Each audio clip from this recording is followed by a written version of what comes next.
The final 9 verses of John chapter 4 provide us with the record of Jesus healing the nobleman's son.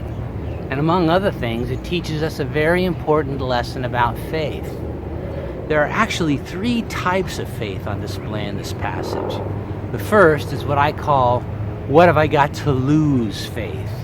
And it's based on what Jesus might do. It's the kind of faith the nobleman exercised when he traveled all the way from Capernaum to Cana to see if Jesus could help his dying son. And it's the kind of faith that motivates our desperate prayers for help when we find ourselves facing challenging circumstances. It's not very deeply rooted, but it is a form of faith most of us can relate to. Another of the kinds of faith on display in this account is what I call, what an amazing God we have, faith. And it's based on what Jesus has done. It's the kind of faith described in verse 53 and experienced by the nobleman after receiving the news that his son had been healed. This is the kind of exultant, shout-it-from-the-rooftop faith we all hope to experience as we rejoice in the answer to a prayer.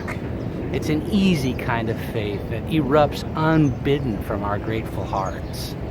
And all of us hope that we will be able to jump directly from what have I got to lose faith to what an amazing God we have faith. We want our desperate cries to God to always result in immediate and triumphant answers to our prayers, don't we? But most of the time, a third type of faith needs to be exercised in the space between the other two. I call it, what am I going to do faith? And it's based on what Jesus has said.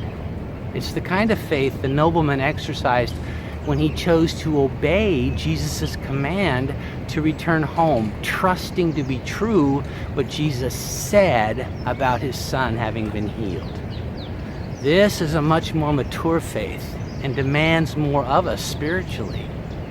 But it's the kind of faith God is always seeking to develop in us when we face life's trials. I can't know what kinds of challenges you're facing today, but I do know they provide you with an opportunity to hold tightly to God's word, to trust it, to act on it, and to discover what an amazing God we have.